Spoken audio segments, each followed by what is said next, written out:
The day my daughter brought her boyfriend home and said she wanted to spend her entire life with him, I opposed it. I spoke plainly about what I saw, about what experience had taught me to be wary of.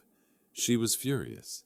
She said I was old-fashioned, said I only knew how to control people, said I didn't understand what love was. Then she left. From that point on, the two of us stopped speaking. Until one night, I saw my daughter and my grandson sleeping, curled up inside a battered old car, abandoned near a gas station. She told me her husband and her mother-in-law had thrown them out. They said my daughter was crazy, mentally unstable, claimed she was dangerous to the very child she had given birth to. I asked myself all night long what made my daughter willing to give up everything to chase after love, and what made her pay such a bitter price that she was cast out onto the street like a stranger. As a father, I needed answers. If you're still listening to this story, leave a sign and tell me where you're listening from. Don't forget to subscribe to the channel so I have the motivation to continue telling my story. I turned into the gas station just after the bend leading to the highway. That night was colder than usual. The wind cut across the lot, carrying the damp smell of soil and asphalt. I had just finished selling a piece of land north of the city and planned to top off the tank and head straight home. At 72 years old, I no longer enjoyed driving late at night, but old habits from real estate die hard. Once the deal is done, you close it yourself. Fluorescent lights washed over the empty lot, making everything look flat and pale. I set the handbrake and stepped out. The wind whistled through the pumps, dry and hollow. As I held the nozzle, I caught sight of an old minivan, parked at the edge of the lot, paint-peeling windows clouded with dust. It wasn't strange in itself, but something made me look again. The front seat was reclined. A figure was curled up, head resting against the window. I slowed my steps. The light fell across that face, thin, pale hair in disarray. So familiar, my heart sank. I froze my hand, tightening around the pump, not from the cold. Megan, I called softly, my voice sounding foreign to my own ears. She opened her eyes, taking a few seconds to focus. When she saw me, Megan didn't sit up, didn't cry. She just let out a long breath, like someone finally setting down a burden she'd carried for too long. Dad. Her voice was hoarse, exhausted beyond the effort of politeness. I looked into the car. In the back seat was a child wrapped in a blanket lying on his side, his head poking out from the edge of the fabric. Lucas. He slept restlessly, brow furrowed, as if fighting off a bad dream. I reached in and pulled the blanket up around him. My hand trembled slightly, even though the cold wind outside had already numbed my fingers. "What are you doing here?" I asked. The question sounded stupid, but it was all I had. Megan gave a hollow smile. It wasn't for anyone, just reflex. She spoke slowly, each sentence dropping like a stone. Grant and his mother. At that, Megan turned her face away. Her eyes reddened, tears swelling but forced back until her gaze turned dull, empty. She stared out at the parking lot where the yellow lights were stretched into long cold streaks by the wind. They said, "Lucas and I are the same." Her voice faltered as if someone had grabbed her throat. They said there was something wrong with my head, that I was slow, obviously not normal, and that keeping the two of us in the house would only make people look down on their family. She swallowed hard, her throat dry and raw. Grant said I was severely depressed, not thinking straight, that letting me stay near Eliza was dangerous. And Lucas. Megan paused, then spoke very softly. They said he was just like his mother, so neither of us had the right to live in that house anymore. I didn't answer. My chest felt heavy, as if something was pressing down on every breath. Old memories flooded my mind, so vivid I couldn't avoid them. Back then, Megan wasn't as fragile as she was that night. She argued with me, fought me all the way without backing down. The memories came in fragments. I remembered opposing their relationship. Remembered the day she stood in front of me and said she wanted to spend her life with him, and how I tried to stop it. She didn't listen. I wouldn't yield. Then the harsh words came from both sides, each one like a cut, neither of us willing to stop first. I thought time would soften everything. If we left it alone, it would cool down. I was wrong. Time doesn't heal when people choose silence. It quietly widens the crack until both sides are standing too far apart, so far that even wanting to return, they no longer know where to begin. "How's Lucas?" I asked, forcing my voice to stay even. "He's afraid of the wind." "Afraid of strangers," Megan replied. "I put him to sleep early so it'd be quieter." I nodded, said nothing more. Sometimes opening your mouth only makes things heavier. I looked around the lot. Cars passed by nonstop. No one paid attention to an old man standing beside a beat-up car with his daughter and grandson inside. Everything around us went on as usual, as if this moment didn't exist. I put the pump back, closed the gas cap, then turned to Megan. "Get in my car."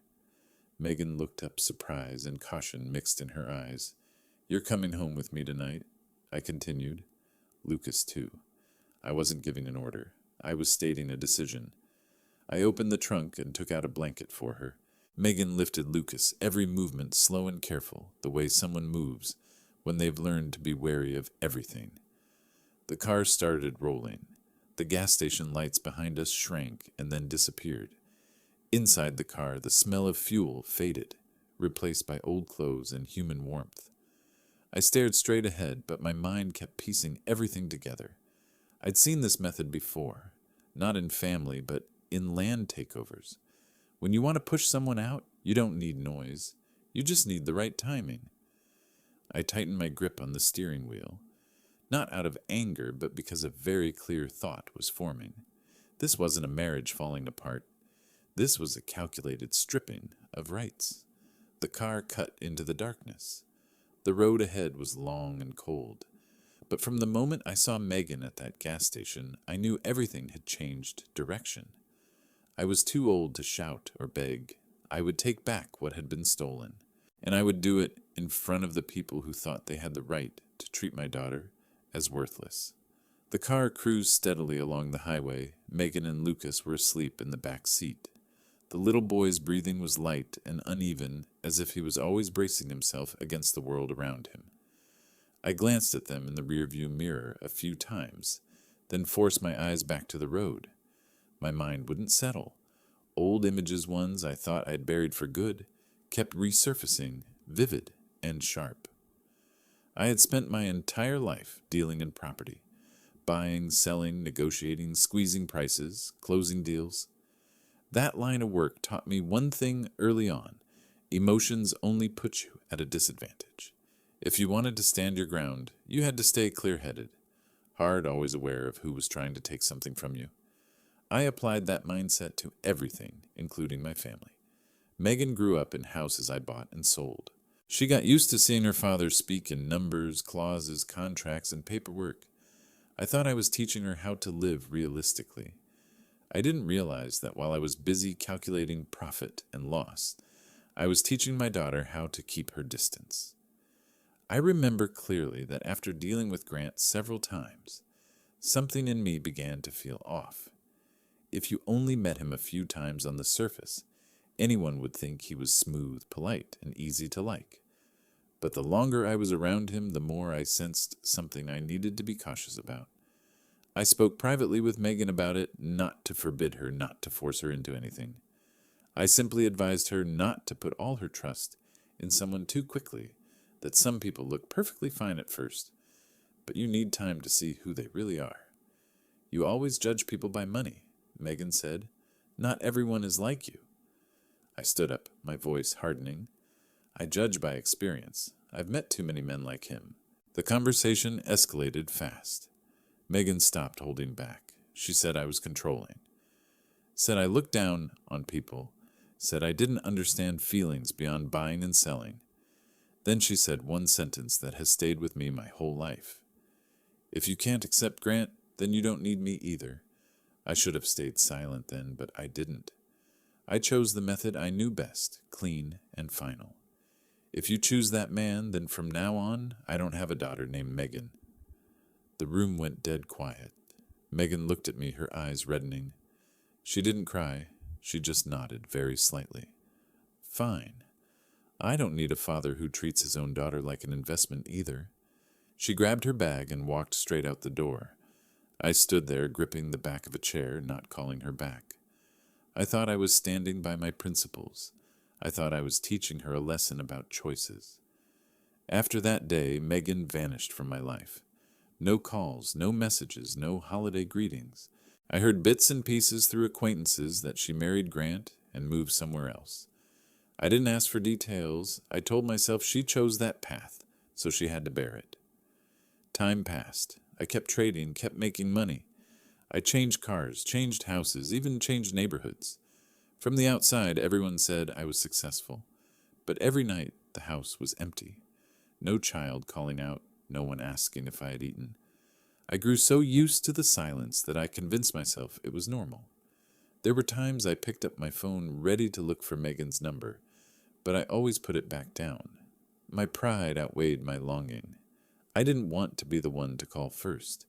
I thought, if she realized she was wrong, she would come back. I often thought about the time after my wife died when Megan was still little. From then on, it was just the two of us relying on each other.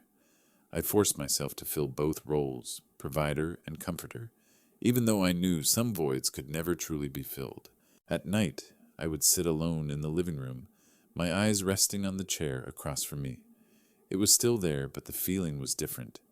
That was when it finally sank in, that some distances, if you don't cross them in time, will later leave you with no path back at all. Then one day Megan called. The call was brief. She said she needed money. Grant wanted to buy a house. She said it was to give the children stability. I didn't ask many questions. I transferred the money almost immediately, not because I trusted Grant, but because I wanted to believe this was a way to reconnect something that had been broken. I told myself it was the price I had to pay for the distance between a father and daughter all those years ago.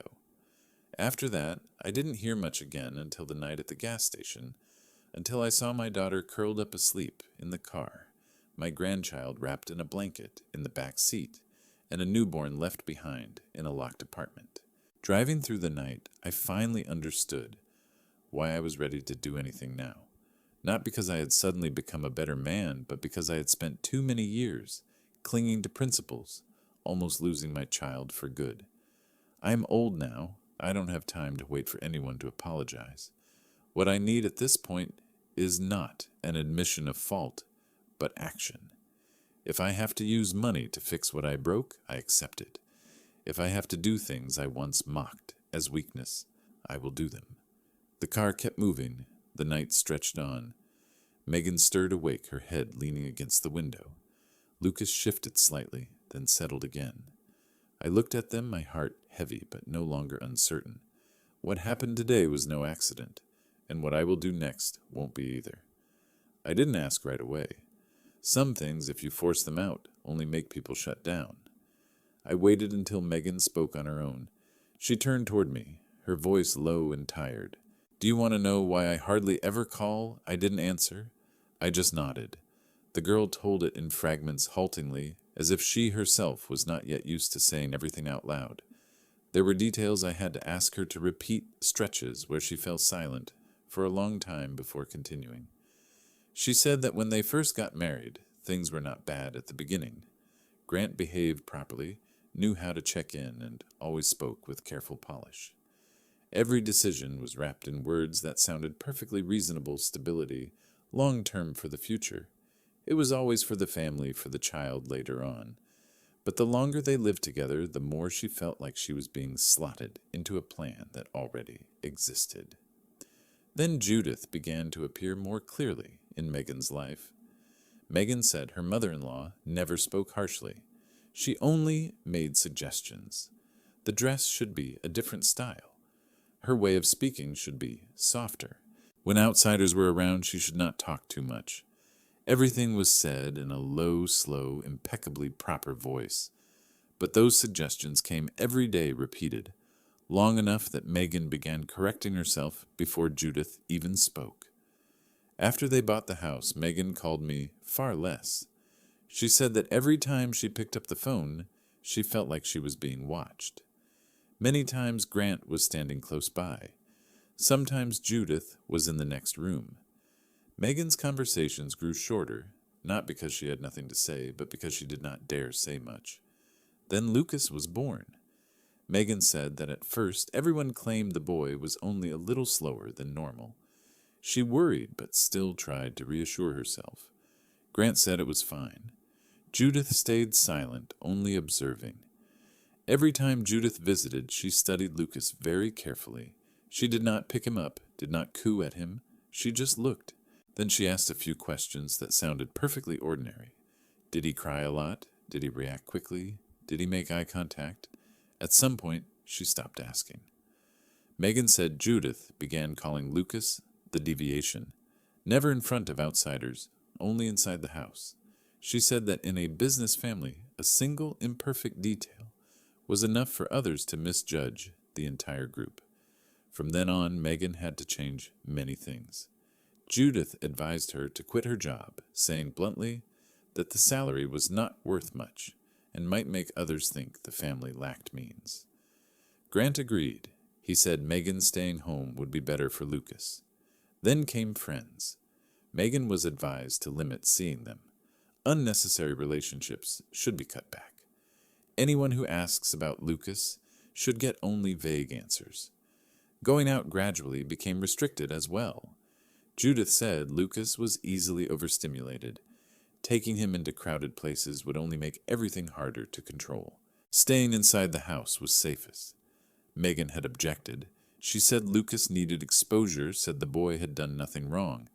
But every time Grant stepped in to smooth things over, he said Megan was too emotional, said every family had rules, said that being a mother meant knowing how to sacrifice. Sitting in the car, listening to Megan talk, I finally understood why she had contacted me so little during that time. It was not because she had forgotten me. It was because every time she called, she had to weigh how much she was allowed to say. On the outside, the house remained calm. Anyone looking in would see a proper family. But inside, Megan no longer got to decide much. From daily routines to raising her child to how she answered the phone, everything was already being directed by someone else. When Megan finished, she was silent for a long time. Only then did I truly understand that what I had worried about before was not a baseless suspicion. That marriage did not run on emotion.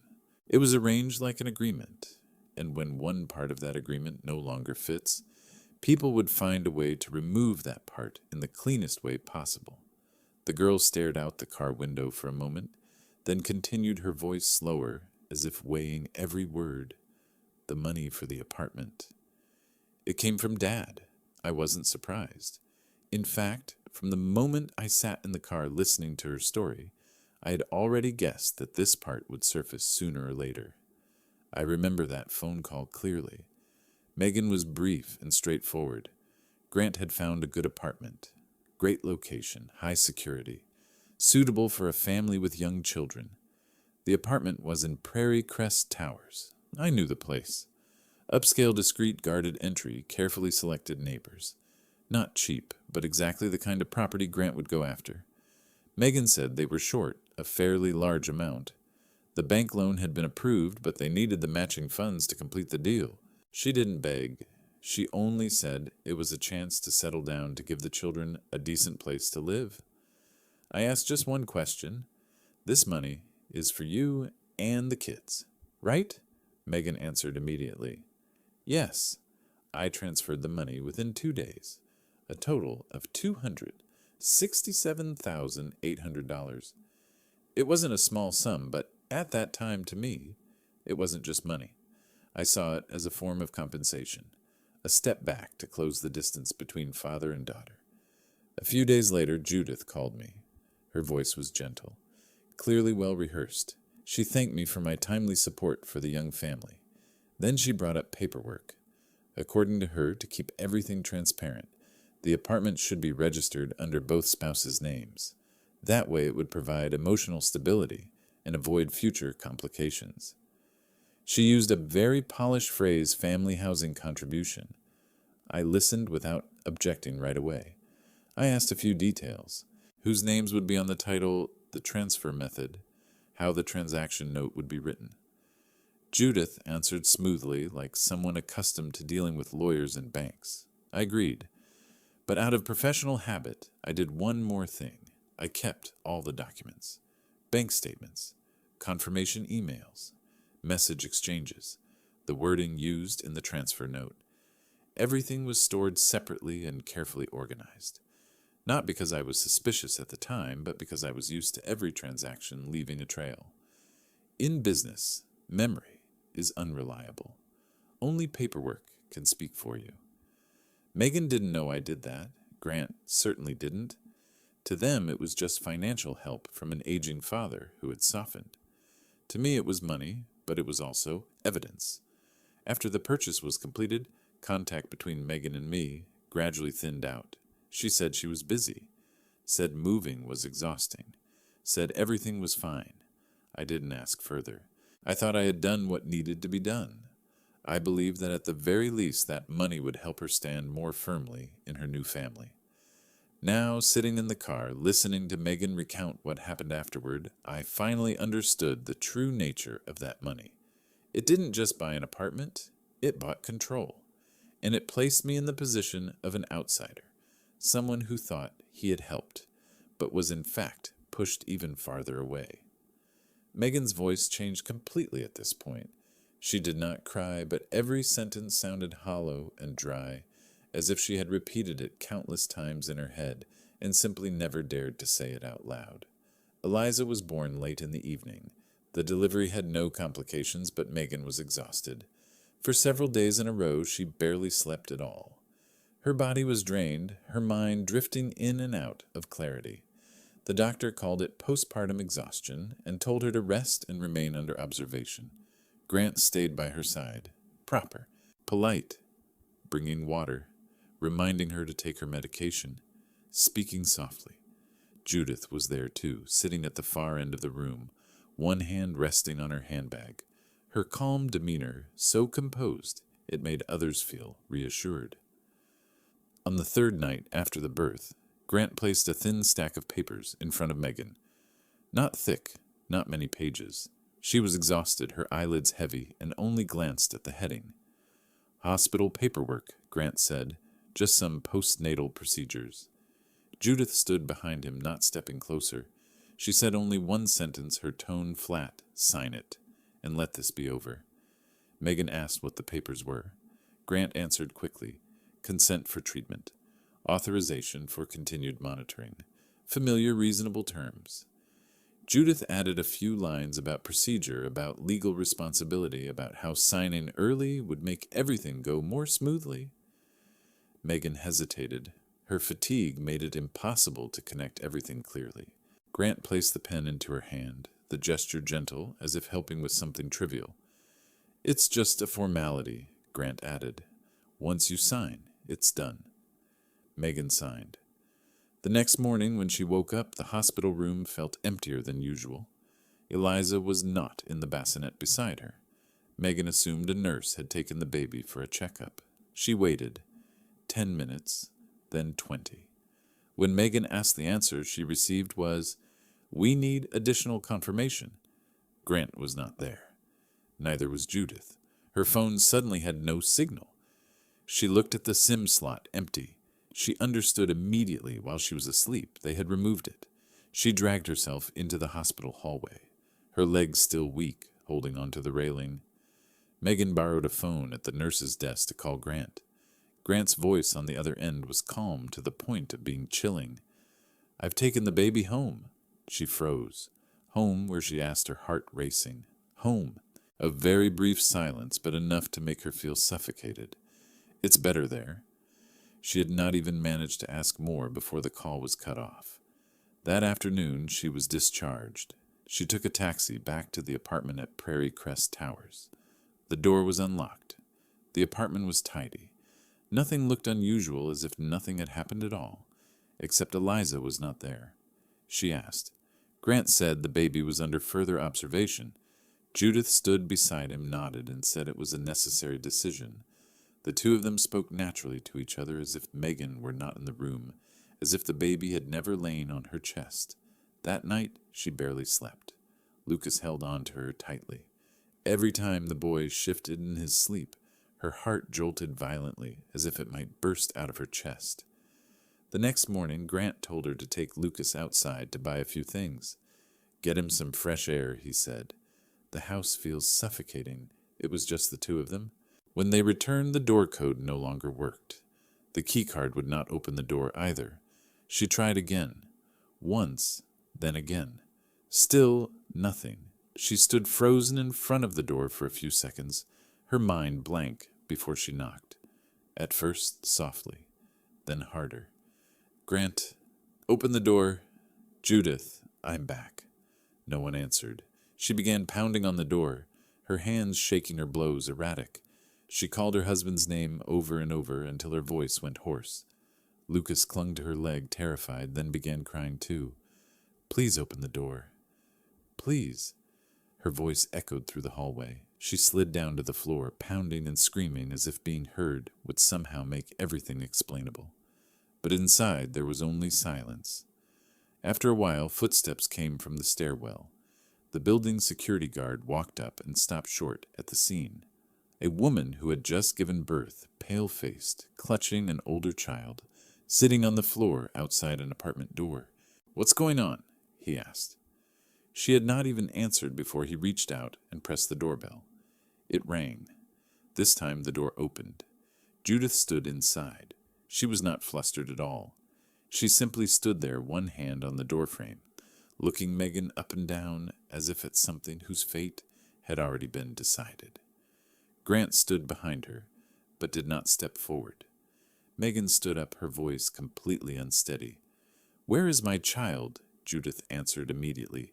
Short and cold. "She's inside. But not right now." Only then did Grant speak, his voice quieter, as if trying to sound conciliatory. "Megan, you're not well after the birth." She went numb. Judith continued without even looking at Grant. "You cry all the time. You're confused. You talk incoherently. Everyone can see it." Grant nodded along, his voice gentler, but no different. The doctor said it's severe depression. "This isn't a simple matter." She shook her head repeatedly. "I'm not crazy. I'm just tired." Judith let out a scoff. Tired with a mind like that is dangerous. Then she glanced at Lucas, the boy too. Megan froze. "Just like his mother," Judith said bluntly. "Slow, stupid. One look and you can tell he's not normal." Grant said nothing. Judith continued, her tone flat, like reading a verdict. "Having you two in this house only brings shame to the family." A dry laugh escaped Megan's throat, sounding nothing like a human voice. Judith tilted her head. "You're not stable enough to care for an infant. They said when you hold Eliza, your hands shake. They said one look at your eyes and something's clearly wrong. Leaving the baby near you would only cause an accident." Grant spoke as if to close the matter. "I've consulted the doctors. For Eliza's safety, we need to separate you for now." She stared at him, unable to believe it. "For now," Judith answered for him, "until you're normal again." Then she added, her voice ice cold. "If you make a scene, I'll call the police. I'll say you tried to kidnap your own child." The hallway was dead silent. Lucas clutched her shirt. She stood there, arms hanging limp like someone who had been stripped of everything. Judith pulled the door halfway shut. "You take Lucas and leave. Eliza stays here. She needs a more normal family." The door slammed shut. She stood in the hallway with Lucas, a mother forced out of her own home, a child dismissed as being just like his mother. When she and Lucas left, she took nothing with her, only a thin jacket thrown on in haste. Megan stopped speaking there. She lowered her head, her hands clasped together tightly. In that moment, I understood something that sent a chill down my spine. No one needed to use violence. No threats were necessary. Just the right papers in the right place, a few signatures at the right moment, and a mother could lose her right to be a mother inside her own home. That was not an impulse. That was a plan prepared in advance. And I knew that from that moment on, everything had crossed beyond the line of a marriage falling apart. I didn't give Megan any more time to think. There are things that if you hesitate even one more minute, will push you back another step. "Go back to his place," I said. Megan didn't ask anything. She only bent down and held Lucas tighter. The boy pressed his face into his mother's neck, the smell of milk and sweat still strong. Neither of them had recovered from what had just happened. The apartment was still brightly lit when we arrived. Everything was quiet to an unsettling degree, the kind of quiet found in places where people believe they are absolutely safe. I rang the doorbell. Grant opened the door. He stood blocking the doorway, not stepping out and not inviting us in.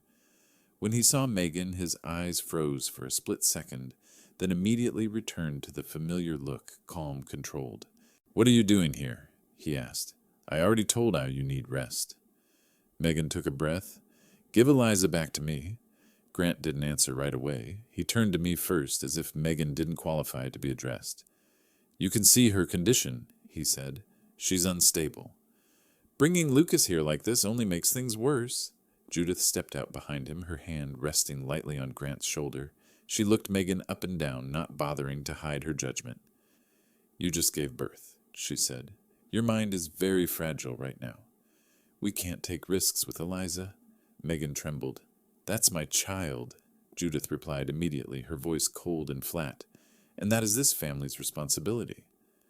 I stepped forward half a step, not into the doorway, just close enough that they had to look straight at me. "You're talking to the child's mother," I said, "not a housekeeper."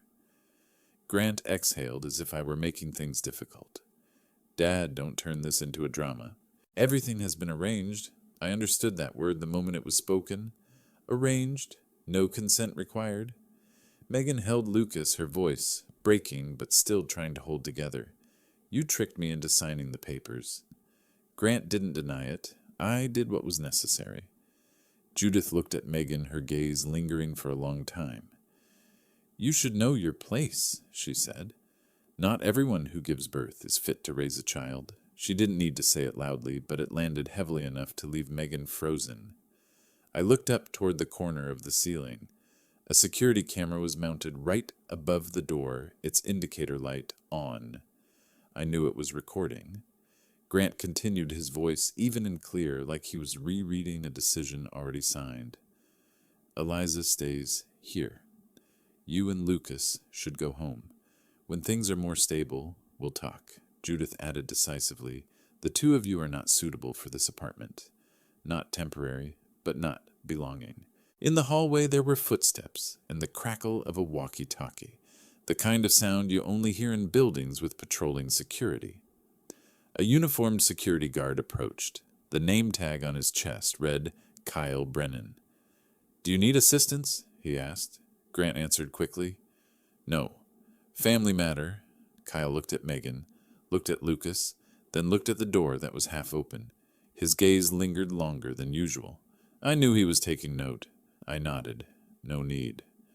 I turned to Megan. "We're leaving." She turned her back. Every step was slow, as if her body still refused to accept what had just happened.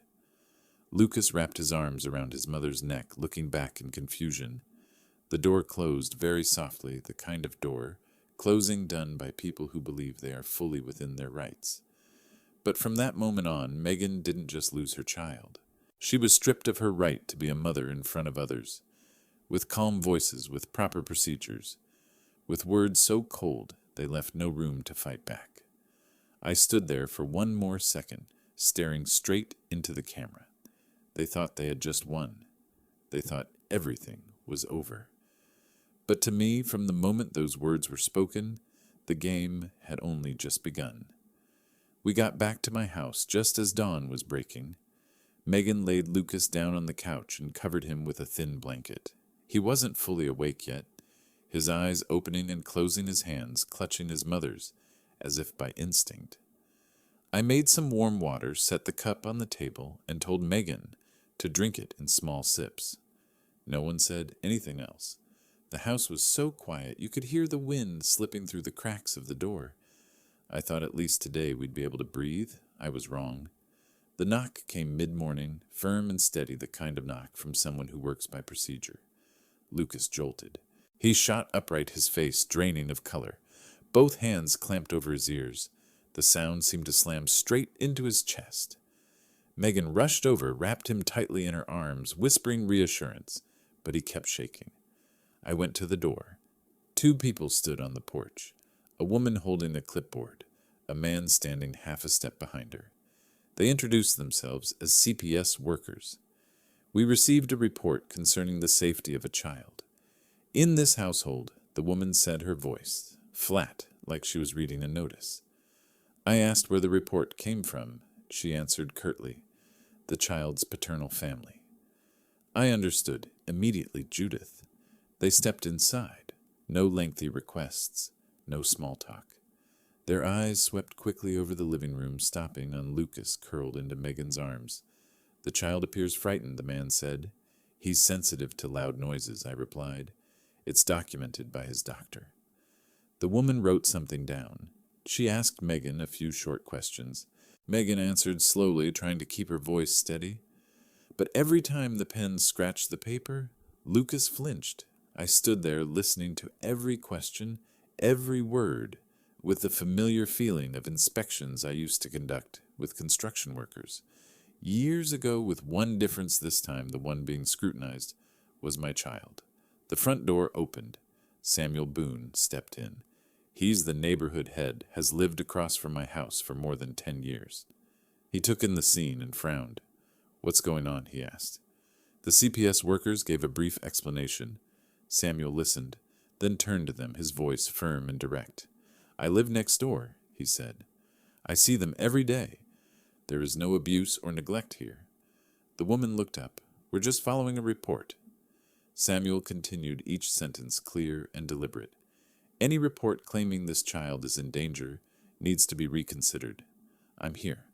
I stand by what I'm saying. The air in the room shifted. The questions changed direction. The note-taking slowed. Lucas still clung to Megan, but his breathing evened out. Finally, they stood up.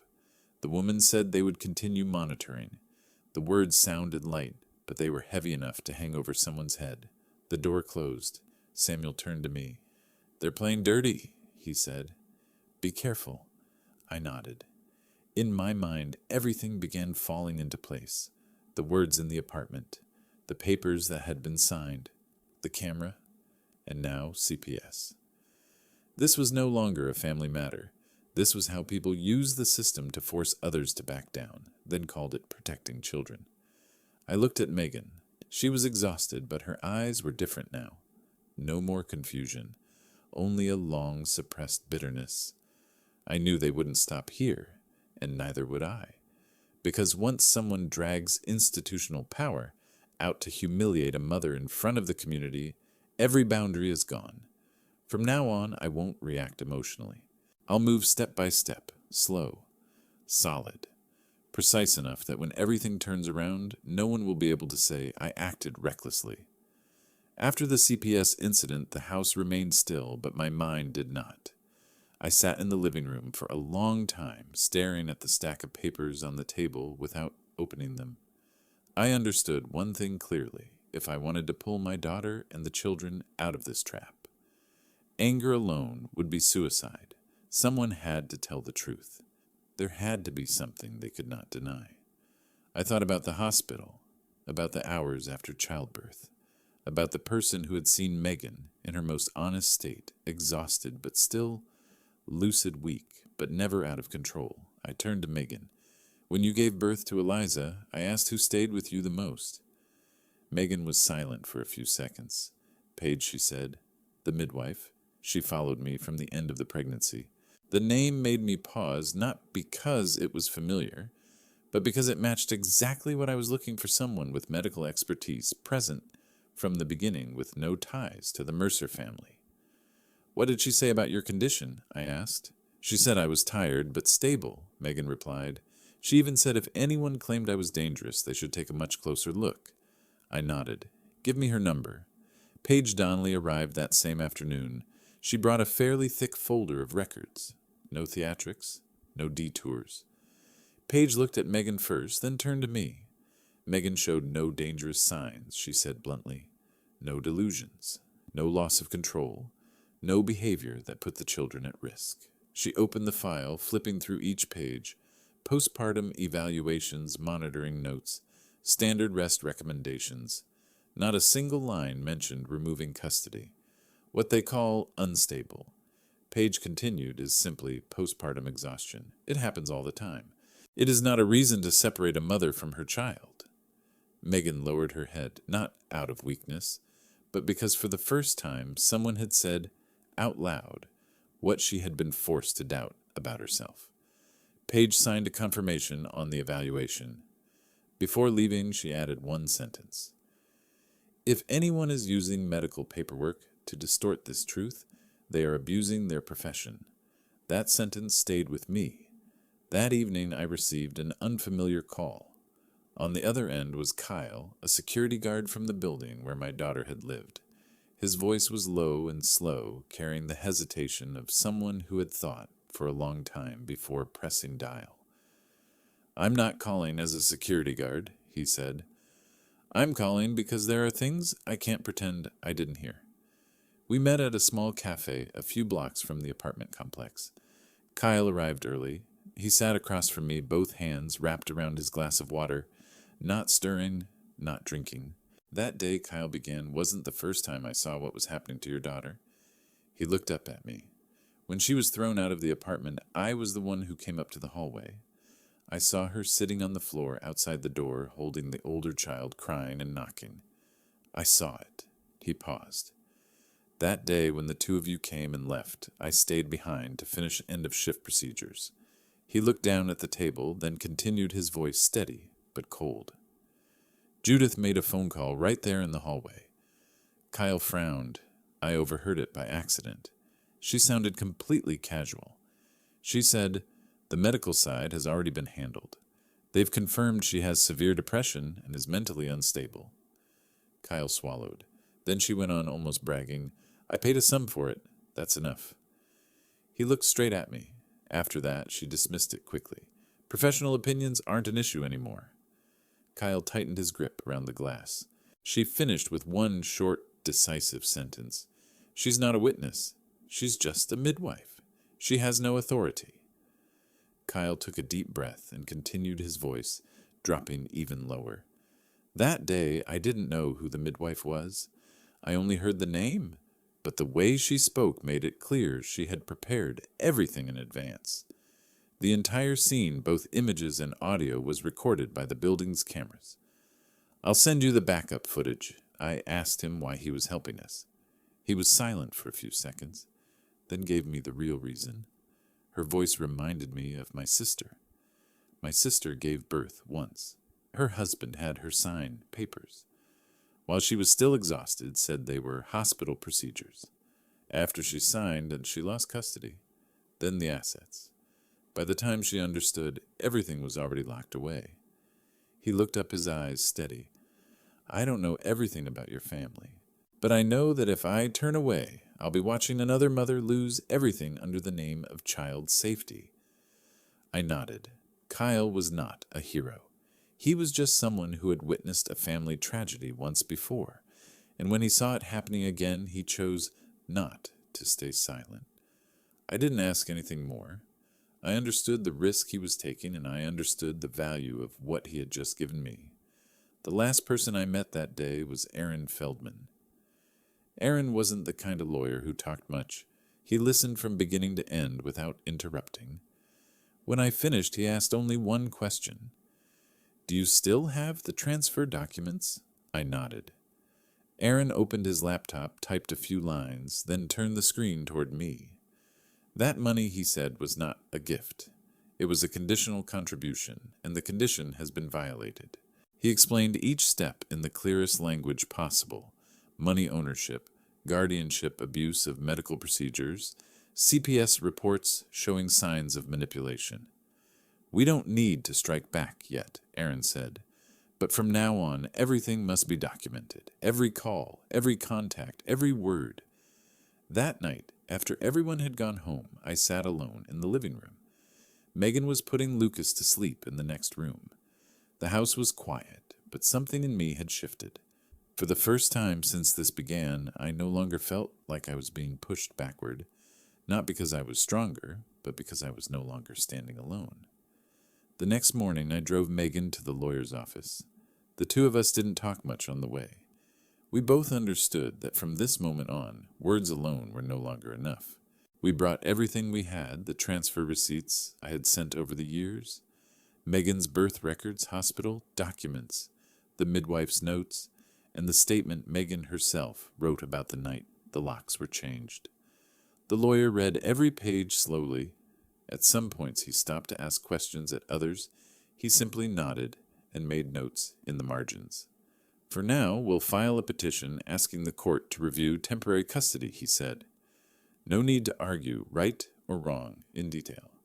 Yet, we just need to show the court there are signs of a non-transparent deprivation of rights. That afternoon, the paperwork was filed, just signatures, stamps, and a receipt with an appointment date. But to me, it marked a very clear line. From this point on, no one could do whatever they pleased anymore. In the days that followed, Grant's side stayed silent, no response. That silence wasn't fear, but confidence. They believed they still held the upper hand. We had to wait nearly 2 weeks for the court to schedule the first session, the longest stretch of my life, because every day I felt like they might strike first. Then the summons arrived, the first court session, not the final hearing, but enough to force both sides to stand before the law. Megan held the paper, her hand trembling slightly. I told her to stay calm, not to prepare for an argument, but to understand one thing from now on: no one could arbitrarily push her out of the game again. Before going to court, I reviewed the file one last time. Things that were once dismissed as family matters now lay neatly contained in black ink on white paper.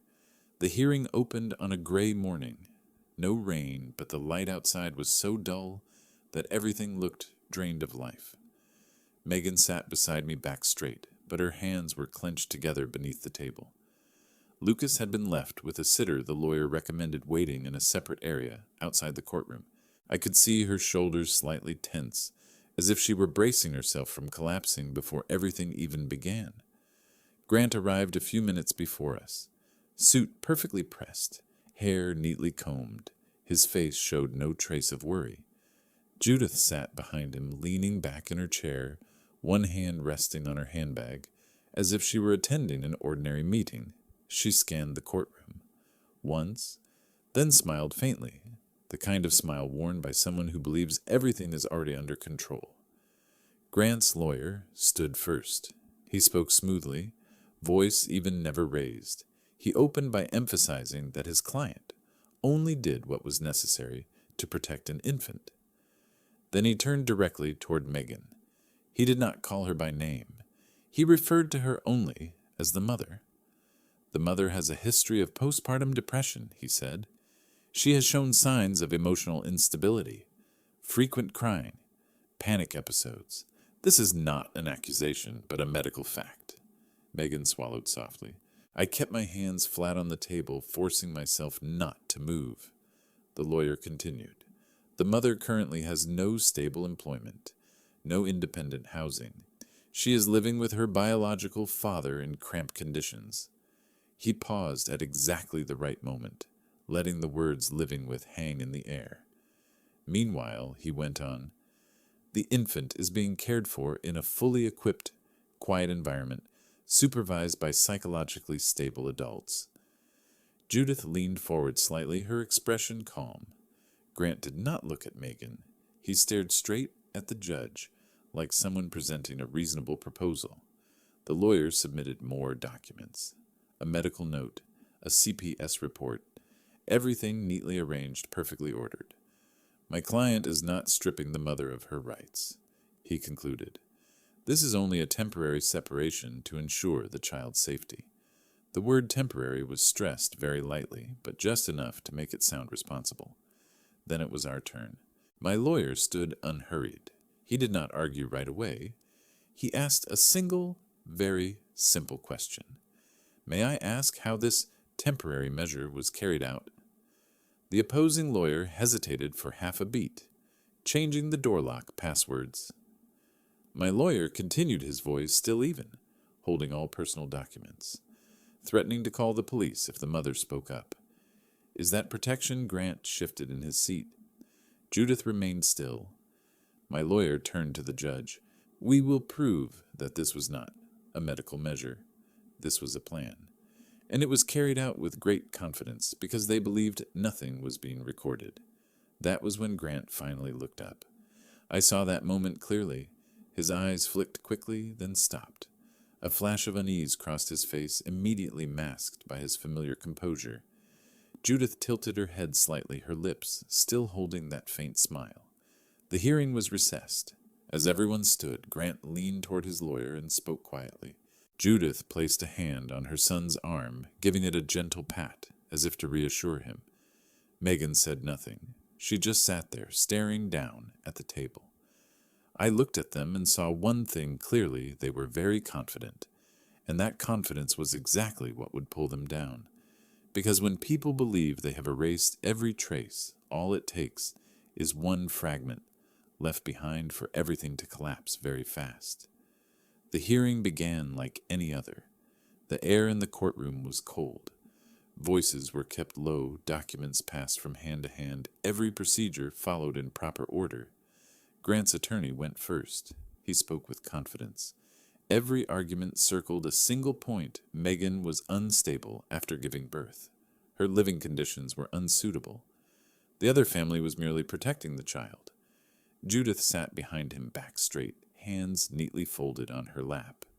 From time to time she smiled faintly, the smile of someone convinced everything had already been arranged. Grant stared down at the table. He showed no worry or confusion. He believed the most damaging parts had been erased from the story. Then it was our turn. My attorney stood up, but did not argue immediately. He simply asked the court for permission to play a video directly related to the night Megan was forced out of the apartment. The other side hesitated for a brief moment. Grant looked up. Judith leaned in and spoke quickly with their lawyer, but no one objected. Perhaps they thought it was just another version of events. The screen turned on. The image showed the familiar hallway of the building. The camera angle was fixed. No shaking. No editing. The timestamp was clearly visible in the corner. Megan appeared at the apartment door. She was still weak, holding Lucas. She knocked, at first softly, then more urgently. Her voice called out, broken mixed with the baby's crying. The door opened. Judith stood inside. Grant was behind her, half a step back, not coming out. The audio was very clear. Judith spoke, then Megan replied, speaking through tears.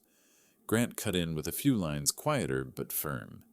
Then came the moment that slowed the entire courtroom. Judith looked straight at Megan and said, verbatim, "The kid takes after his mother. Slow. Stupid. You can tell just by looking that he's not normal. We can't let a child like that ruin this family." At that exact moment, my attorney stood up. "Your Honor, we request permission to submit the testimony of the maternity nurse who directly monitored Megan." He placed a single page on the table. "This witness is not related to either family, has no personal interest, and was present throughout the entire delivery." He read only one passage. Megan was conscious, cooperative, and displayed no behavior that posed any risk to the newborn. There was no medical indication requiring separation of mother and child. The attorney looked up. This testimony was recorded before any dispute occurred. The room was silent. The words, "slow, stupid, not normal," still hung on the screen, but now they were no longer a medical opinion. They were nothing more than slander. No one in the room moved. The video kept playing. Megan stood frozen. Lucas clutched tightly at his mother's clothes. Judith continued speaking, every sentence clear. Grant's attorney started to rise, but the judge raised a hand, signaling him to sit. The video ended. The room fell into silence. Not the tense kind, but the kind that comes after people hear something that cannot be taken back. The judge turned to the clerk. "Enter that statement verbatim into the record and consider it together with the witness testimony." Judith went pale. She opened her mouth as if to add something, then stopped. Grant lowered his head further. My attorney did not say much. He emphasized only one point. This was not a heat-of-the-moment reaction.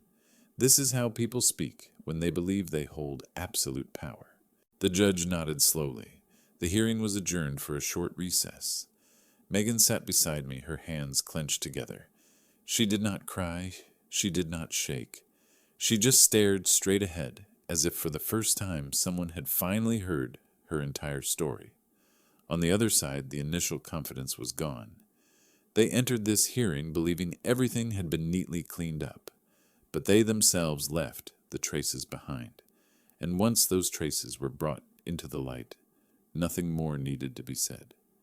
Before the judge read the sentence, my lawyer asked for additional time, not to speak about emotions, not to revisit what happened in the hallway, but to talk about money. Aaron stood up and placed a stack of documents on the table, not thick but neatly organized. Wire transfer receipts, bank statements, confirmation emails, every timestamp aligned too perfectly to deny. The amount of $267,800 he said clearly was not a gift, not for Grant personally, and certainly not family property of the Mercer household. The opposing counsel objected immediately. They argued it was family support, a voluntary contribution, a private arrangement without legal binding. Aaron did not argue. He simply opened another document. "This is an email sent directly to Megan," he continued. "The content clearly states for Megan and the children.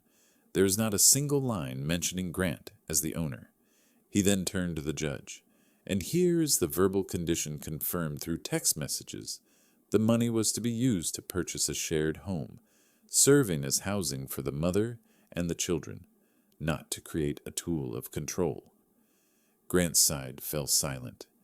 Judith remained sitting upright, both hands resting on her lap, her expression unchanged, but her fingers clenched tightly. The judge asked Grant directly, "Do you have any evidence showing this money was given unconditionally?" Grant did not answer right away. His lawyer spoke for him, but the response was evasive. No paperwork, no independent confirmation, only assumptions. Aaron did not need to say more. He added just one sentence. "And immediately after receiving the money, the recipient used that very apartment to strip the protected party of her right to reside there." The courtroom fell silent. The judge ordered the record to reflect that the funds were a conditional contribution and that the condition had been seriously violated when Megan was forced out of the home along with her son without any legal ruling permitting it. A temporary ruling was issued on the spot. Custody of Eliza was returned to Megan. The right to use the apartment would be reassessed based on the original source of funds. The money Frank provided was recognized as an investment for the benefit of Megan and the children, not Grant's personal asset. Only then did Judith turn to look at Grant. She said nothing, but the look in her eyes made everything clear. It had all slipped out of their hands. After that, the rest unfolded more slowly, but with certainty. Eliza was returned, just a handover in a small office. Megan held her child and stood still for a long time. Lucas gently touched his sister's hand. The two children leaned into each other as if they had never been separated. The apartment at Prairie Crest Towers had its interests redivided. The portion titled, "Based on my original funds," was handled separately. Grant lost control over the very thing that once made him so confident. Grant's troubles began inside his own company. Court records never stay in one place. They travel along familiar paths. One person asks. Another human resources becomes aware. Internal compliance starts paying attention. Then come the closed-door meetings where Gran is summoned under the pretense of additional discussion. At first it was just polite questions, then more detailed ones. Then the looks from colleagues began to change. No one said it outright, but everyone knew what was being referenced. The lawsuit, the child being withheld, the wife pushed out of the house, and the way Grant handled everything. The story spread quickly, even though no one claimed to be the one telling it. Grant's credibility dropped visibly. Important work was no longer assigned to him. Emails he sent received slower replies. His name gradually disappeared from major meetings. No one scolded him. No one fired him. But Grant clearly began to feel himself being pushed to the margins. By the time of the formal review meeting, He understood one thing no matter what he said. His image in other people's eyes had already changed. After the compliance session, he walked out of the room, pale the look of someone who had just realized there was no way back. In the end, Grant submitted his own resignation. The stated reason was brief personal matters. Everything happened quietly. There was no public announcement, no farewell gathering, just a short email. Company accounts locked, access badge deactivated. Grant left in silence, more out of shame than coercion. Judith faced consequences in a different way. No one confronted her. No one openly criticized her, but fewer people called. Familiar invitations gradually disappeared. Meetings that once felt automatic no longer included her name. Judith still appeared at a few places dressed as neatly as ever. But people kept their distance. A few polite words, then they withdrew. For those who live on image and relationships, other people's coldness is the heaviest punishment of all. Megan was different. She no longer cared how anyone judged her. She poured all her energy into the two children. Every small task, schedules, meals, sleep. She was tired, yes, but her posture had changed. Her back was straighter, her gaze steadier. She no longer bowed her head, and she no longer needed permission for her own existence. I handled the rest.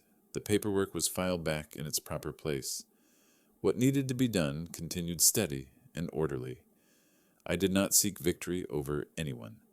I simply made sure this would not happen the same way again. Some prices do not need to be announced. They reveal themselves in everyday life. That night I sat in the living room. Megan put Eliza down in the crib. Lucas was already asleep. She poured water and set the glass in front of me. "I'm okay now," Megan said. Her voice was soft but firm. I nodded. Some victories do not bring exhilaration. They simply return things to where they belong. For me, that was enough. The new house sat deep inside a narrow alley.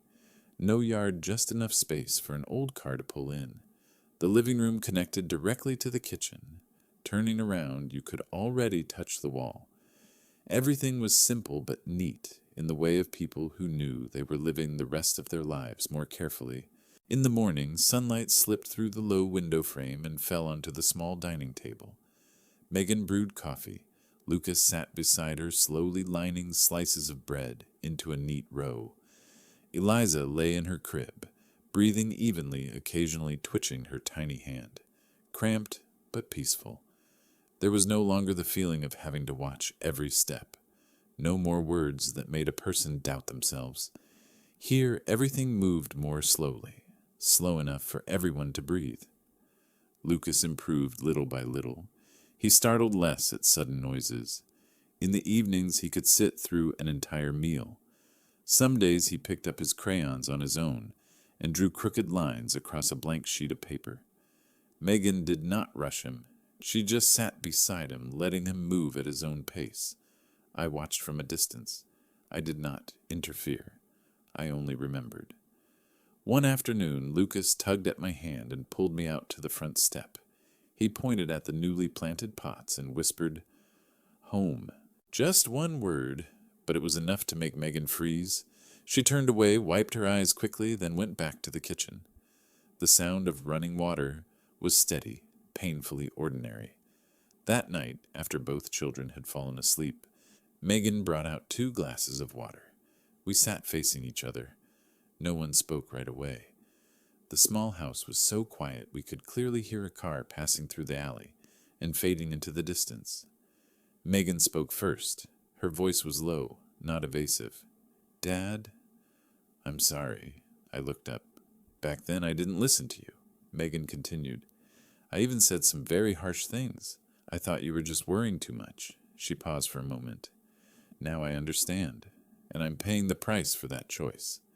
I did not interrupt. "I've already signed the divorce papers," Megan said. "There's nothing left to hold on to." Her voice was calm but not cold. It was the voice of someone who had cried enough. I nodded. I did not ask anything more. Some decisions do not need to be analyzed, only respected. Megan took a deep breath. I used to think money could make up for everything, that as long as I had a nice house life would be fine. She looked at me. It turns out what I needed most back then was someone standing on my side. I placed my hand on the glass of water. I was wrong too, I said. I once thought helping you with money was enough. I looked straight at her, but this time it's different. I spoke slowly, clearly. I'm not saving you with money. I'm saving you by not turning my back on you this time. Megan nodded. Her shoulders dropped as if a heavy burden had just been lifted. That night, I turned off the lights early. In the small house, the steady breathing of Lucas and Eliza echoed through the thin walls.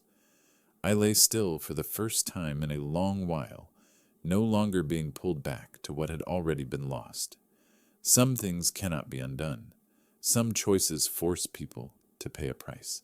But there are also things that if you can hold on to them until the end are enough to let you stand upright.